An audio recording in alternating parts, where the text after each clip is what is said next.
E hoje a gente vai receber agora ao vivo o Alessandro Barcelos, presidente reeleito no Inter, numa eleição que quebra recordes mais uma vez em número de votos de sócios no âmbito do futebol brasileiro, que mostra a força também do quadro associativo do Internacional, o Inter. Boa tarde, Alessandro, seja bem-vindo ao De Primeira, mais uma vez. Você já esteve com a gente há algum tempo e agora, mais uma vez, sendo reeleito presidente do Inter. Parabéns pela eleição no Colorado. Alessandro, boa tarde.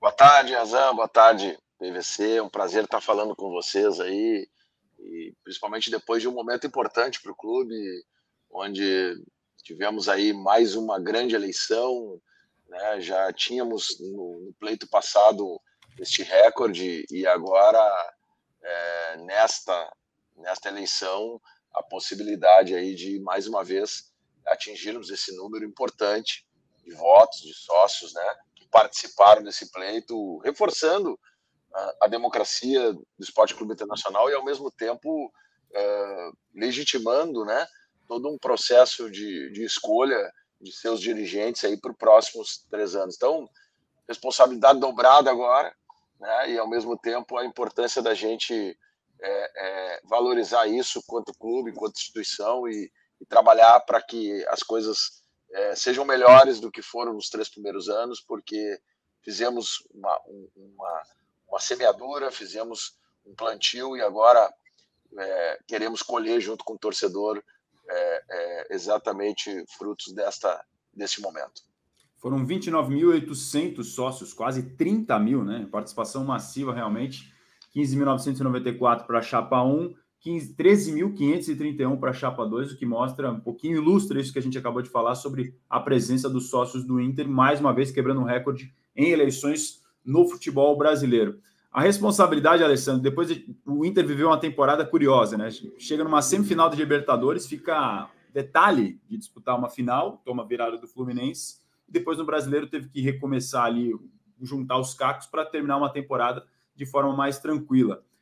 Qual que é o saldo que você faz dessa temporada do Inter de 2023 e o que você projeta para 2024? Porque o sarrafo ficou elevado agora, né? Com uma semifinal de Libertadores, a expectativa, claro que aumenta. É isso, o Internacional veio ao longo desse último período, né, fazendo um trabalho de reorganização, né? O clube que lá em 2017 tinha uma dívida da ordem de 300 milhões de reais, em 2020 chega a uma dívida acima de 600 milhões, né? E, portanto, uma dívida que crescia exponencialmente e que, muito provavelmente, se não tivéssemos tomado medidas duras nesses últimos 3 anos, estaríamos talvez aí, pelas projeções daqueles custos que nós tínhamos e também das dificuldades de receita, chegaríamos a uma dívida aí hoje perto de R$1 bilhão. Tivemos que fazer um aperto de cintos forte, buscar mais eficiência, reduzindo custos, aumentamos as receitas, o Internacional bateu recorde de receita, tivemos nos 3 anos de gestão, agora o terceiro também teremos superávit, então tivemos 2 superávites importantes, históricos, o clube acumulava déficits sucessivos, né?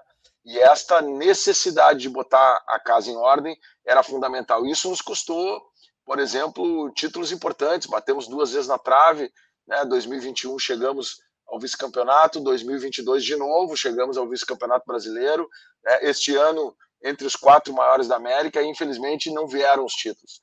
Mas agora com uma condição diferente, com uma capacidade de investimento maior, com a entrada e o ingresso do Internacional na Liga Forte, uma possibilidade de enfrentar esse endividamento com iniciativas que tomamos de governança nesse último período, nos dão esta expectativa e essa convicção de que as coisas vão mudar. Nós tivemos final de temporada, e tu acompanhasse os nossos jogos, inclusive na Libertadores, mas aí o PVC também, a forma como o time encontrou de jogar, reencontrou, eu vou dizer isso, ouso dizer reencontrou, porque lá em 2020 trabalhei com Eduardo Cudê e nós tivemos ali uma campanha importante no Brasileiro, lideramos o campeonato com o Cudê, boa parte daquelas rodadas, né?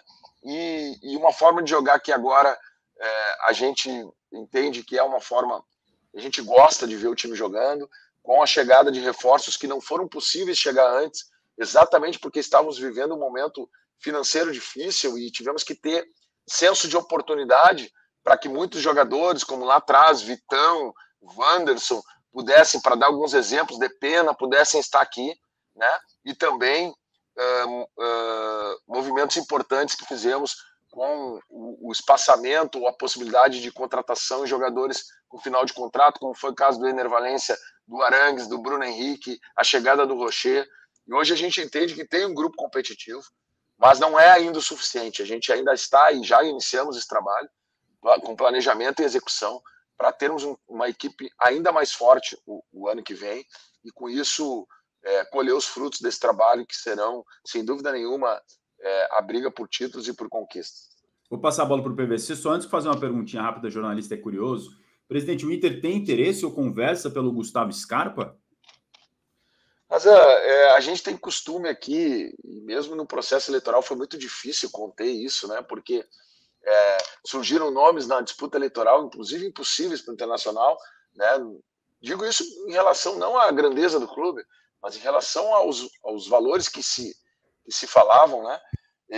Mas não é o caso do Scarpa, um jogador que teríamos, né, e temos condições de trazer, mas ela não depende só do Internacional, né? O mercado está se movimentando e a gente costuma só aventar nomes na medida em que esses nomes tenham real condição de estar presente. É um grande jogador, é um jogador que com certeza está pretendido por vários clubes do Brasil, né, e até mesmo fora dele, mas a gente precisa, né, para que as coisas deem certo e para que esta ou qualquer outra negociação avance, ter um cuidado aí para que a gente consiga ter sucesso.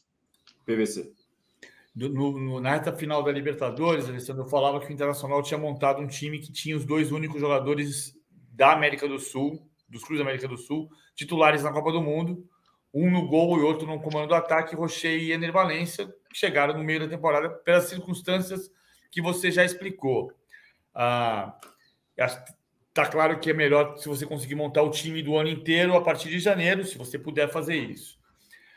O Internacional é hoje o clube que há mais tempo, dos grandes clubes do Brasil, há mais tempo não ganha um título. Internacional e Santos, que não ganham desde 2016. Já está claro que tem uma capacidade de investimento maior para isso.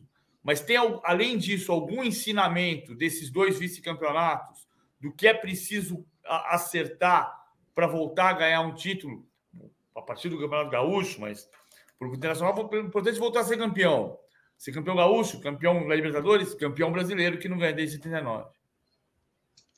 PVC, eu acho que não só para o Inter, né, mas principalmente por esse hiato de tempo, e por isso que o torcedor apostou, por exemplo, na continuidade nessa eleição, porque a gente está muito mais próximo de ganhar do que tivemos há anos atrás. E o aprendizado que se tem, principalmente agora com condições de fazer diferente, o que não tínhamos há 3 anos atrás, o Inter teve que recuperar sua credibilidade no mercado financeiro, o Inter teve que recuperar sua credibilidade com investidores. Hoje a perspectiva de termos parceiros investindo são outras, muito diferentes. Nos dá a dimensão de que para você enfrentar um calendário como o calendário brasileiro, você precisa ter aí, oscilar menos, e para oscilar menos você precisa ter um grupo mais equilibrado. E é esse o trabalho que a gente está fazendo agora no planejamento e na execução. É podermos ter um grupo mais equilibrado para enfrentar esse calendário difícil. E mais, né, a gente discutiu isso e apresentou isso aos sócios, apresentamos isso aos torcedores nesse processo eleitoral. O Internacional, ele não pode se dar o luxo, né, de priorizar competições. Ele tem a responsabilidade de, a cada competição que ele entra, disputar para ser campeão. Mas é inegável que nós, batendo 2 vezes na trave nesses últimos 3 anos, nós temos convicção de que precisamos dar uma prioridade ao Campeonato Brasileiro. E prioridade ao Campeonato Brasileiro, que fará 45 anos que o Internacional não vence, o ano que vem, é considerar 38 finais. É mobilizar o clube, a sua torcida, os seus departamentos, todas as suas áreas, né? Desde o primeiro jogo, porque ele vale tanto quanto a 38ª rodada, com um foco, com uma prioridade, e que a gente possa ter um grupo, um elenco capaz de nos suportar nesse. A gente olhava outro dia aqui, até o meio do ano, acho que de 47 semanas, nós teremos 41 semanas, de 47 datas, nós teremos 41 ocupadas com jogos. Provavelmente teremos aí 6 datas apenas, considerando quarta e domingo, que não teremos jogos. Então, para isso, você precisa ter um elenco que, quando você precisa substituir jogadores, seja pela questão física, seja pela questão de cartões, seja, e aí tu falasse aqui, PVC, dos jogadores de seleção, nós teremos uma Copa América. Então, para ter este enfrentamento, é fundamental que o planejamento que a gente vem fazendo, ele tenha uma execução agora e a gente possa iniciar o ano com uma equipe já basicamente formada, com mais jogadores, para nos dar essa sustentação do ano inteiro. O presidente, nesse planejamento para ter sustentação do elenco forte, terá renovações dos contratos de Kudê e Alan Patrick? O Alan tem contrato conosco até 2025, né? Nós estamos trabalhando aí já para garantir ele para mais prazos, né? Para mais alguns anos, porque é um jogador importante, ambientado, demonstra o interesse em permanecer no Internacional e a gente está tratando disso nesse momento. O Eduardo Kudê, nós fizemos uma combinação, né, na vinda dele, de que o contrato era até dezembro e que esta continuidade seria uma negociação a partir do final, inclusive das eleições. Terminadas as eleições, a gente está aguardando este prazo que o próprio treinador pediu para tratar de questões pessoais, né? Mas temos muita convicção aí de que teremos o Kudê, um treinador que se identificou demais, não só com o clube, com os valores do clube, mas também com esse grupo de atletas, né? Ele que não participou da montagem desse grupo diretamente, chegou e trabalhou conosco aqui um pouco mais de 3 meses, 4 meses conosco, e conseguiu dar uma cara para o time, uma forma de jogar, né, que agrada não só a direção, por óbvio, aos jogadores, mas também principalmente a torcida. Né? E um time que, depois que focamos novamente no Campeonato Brasileiro, né, a partir da infeliz saída da Libertadores, nos deu aí um percentual de aproveitamento muito semelhante ao líder Palmeiras. Então, mostra que temos um grupo importante, um comandante experiente, identificado e já ambientado, né? E com isso a continuidade desse trabalho é uma das confianças nossas, das convicções nossas para fazermos um grande ano em 2024. PVC tem mais alguma? Não, só ia falar da dificuldade. Muita gente estava prevendo a vitória da oposição, não parecia certo isso no começo, mas como é que você avalia digamos, esse voto de confiança de você ser reeleito, né? Numa eleição que tinha o Roberto Mello numa situação internacional politicamente, grupos que se juntam e depois se separam, e que estão mais ou menos do mesmo, pensando coisas parecidas, mas é possível ter uma aglutinação para andar numa direção só e fazer o Inter voltar a ser campeão? E como é que você avalia ter sido esse voto de confiança, né? Fundamental, PVC, para vocês que estão mais à distância, compreender que nosso modelo de gestão é um modelo que veio modificar um modelo de 20 anos no Internacional. Faziam 20 anos, quando nós assumimos, o mesmo modelo que nos levou aos títulos da Libertadores, do Mundial, mesmo modelo que nos levou à Série B, né? Esse modelo que quando chegamos a 11 anos sem títulos, há 4 anos sem campeonato regional, este modelo que o torcedor não queria mais, fez com que a gente assumisse esses 3 primeiros anos. E agora renovou este compromisso, porque acredita nesse trabalho, que é um trabalho que vem construindo, mesmo que de forma gradual, mas importante, mudanças significativas dos processos internos do clube, na relação com o torcedor, né? E isto foi o que ganhou a eleição, né? Nós tivemos uma batalha difícil aqui, não sei se vocês tiveram a condição de acompanhar, mas tivemos aí a utilização de grandes ídolos no processo eleitoral, tivemos aí promessa de contratações impossíveis do ponto de vista financeiro para o momento que o clube vive, e tudo isso o torcedor soube diferenciar aquilo que é um trabalho real, um trabalho está sendo feito no dia a dia, com profissionais dedicados aqui dentro, né, e com um grupo que respondeu à altura, né, neste terceiro ano ainda mais, e foi isso que o torcedor optou. Então, é olhar para frente agora, é buscar unir aqueles que querem ajudar o Internacional, mesmo que pensem diferente do ponto de vista político, porque o Internacional é maior que todos nós, e aí o nosso desafio agora é unirmos os colorados, deixarmos as diferenças de lado e trabalharmos para que, dentro de campo, né, esse reflexo seja fundamental para as conquistas. Presidente, a última da minha parte... Diga, vai lá. O Internacional, eu lembro, nesse modelo de gestão anterior, ainda Fernando Carvalho, o Internacional conseguiu equilibrar a receita com o Corinthians. O patrocínio que o Corinthians recebia da Samsung era 30 milhões de reais em 2004, 2005, e o Internacional passou a fazer esse dinheiro de sócio-torcedor. Então, o sócio-torcedor do Internacional foi, há 18 anos, o que equilibrou o mercado menor do Rio Grande do Sul com o mercado de São Paulo e do Rio de Janeiro. Foi o primeiro... Inter e Grêmio foram, mas o Internacional era um ponto fora da curva. O Internacional tem, por causa disso, me parece, me corrija se eu estiver errado, uma herança que não é a mais moderna, ou seja, o torcedor faz check-in e vai para o jogo. E se ele não fizer check-in, ele não vai para o jogo.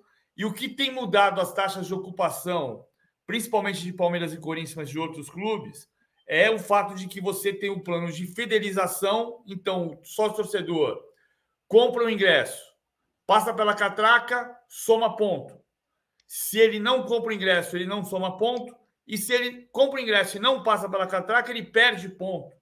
De modo que o torcedor de Palmeiras e Corinthians, por exemplo, sabe que para estar presente na semifinal contra o Boca Juniors, ele tem que ter jogado e ir ao estádio contra o Água Santa no Campeonato Paulista. É possível, o Internacional tem a 11ª média de público do campeonato, espetacular recorde de público do Brasileirão, 11ª menor média de público, mas é o 16º em taxa de ocupação do Beira-Rio. Tem 27 mil pessoas de média e tem uma capacidade de 55 mil.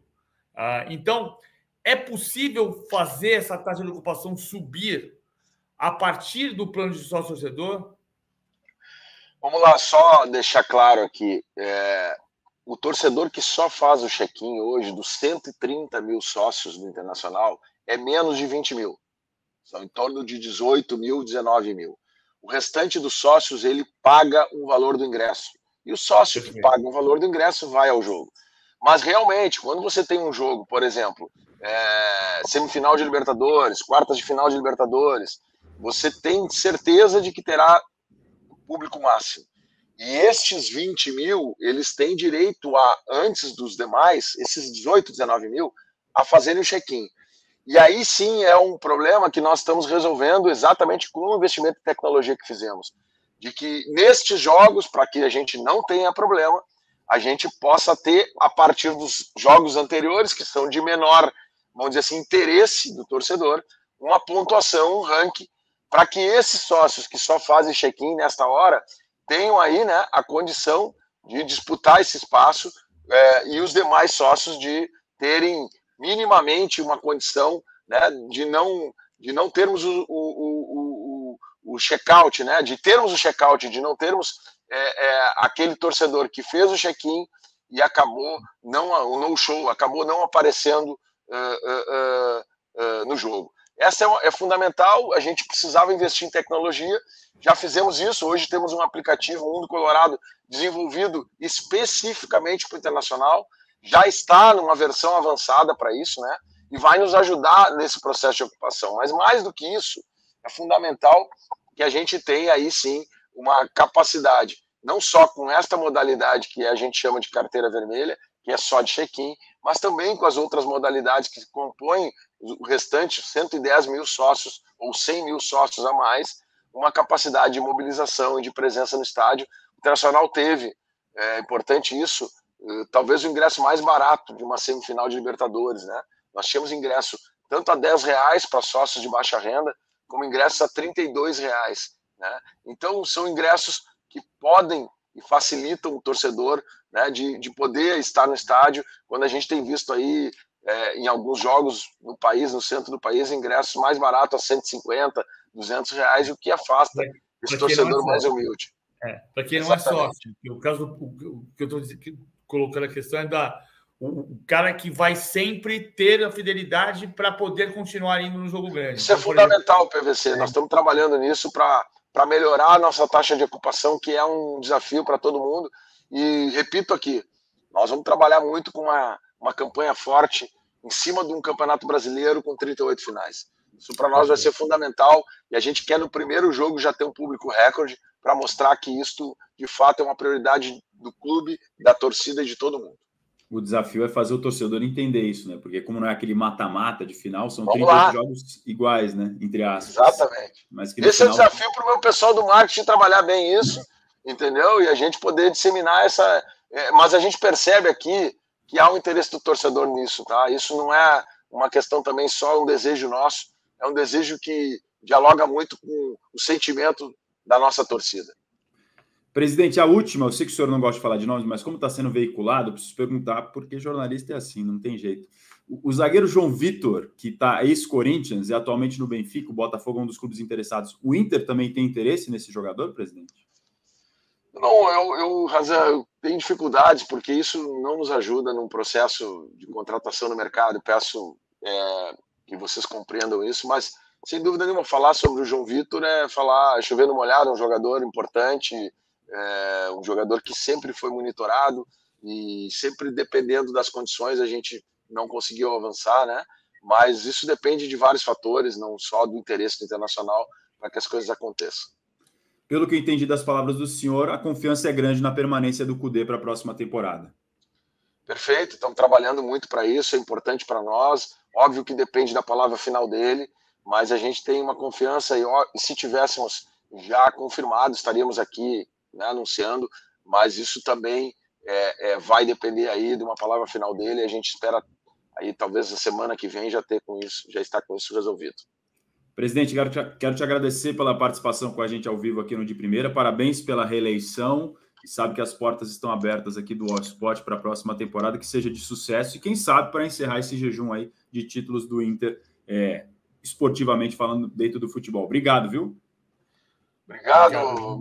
Muito importante estar falando com vocês, poder falar um pouquinho do Internacional aí. Vocês que têm um trabalho fundamental de informar o torcedor, não só colorado, mas todo o Brasil que gosta do esporte, e a gente poder viver minutos aí de conversa é muito bom. Um abraço e estamos à disposição. Grande abraço ao presidente Alessandro Barcelos, mais uma vez atendendo a gente aqui gentilmente do De Primeira. Agradecer também ao nosso Thiago Braga, que fez a produção da entrevista com o pessoal do Inter. Estamos colocando a barra de convidados no alto, hein, PVC, aqui no De Primeira. Não, tem mais gente por aqui. Próximos dias, pode contar. O Internacional está tentando o Scarpa. O trabalho do Internacional é convencer o Scarpa de que a melhor solução para a carreira dele é retornar ao Brasil. Vai usar essa questão de título brasileiro e a experiência dele como campeão brasileiro de 2022 como arma para trazer o Scarpa, para fazer a campanha de ser o tom desse novo Internacional que lute pelo título brasileiro. A questão é se o Scarpa vai querer voltar ao Brasil. Porque aí tem o Atlético também na briga, mas Internacional e Atlético vão tentar trazer o Scarpa, e o Internacional está muito forte nessa disputa. É um grande jogador e se conseguiu convencer puxando por esse lado de que o Inter não ganhou o Campeonato Brasileiro há tanto tempo e ele pode ser um dos caras num time que já é bom, né? O time do Inter é bom, tem um elenco importante, trazendo algumas peças, elenco para brigar por título brasileiro, na minha opinião. Se conseguir manter essa estrutura e a base, claro, passa também muito pela manutenção do Kudê.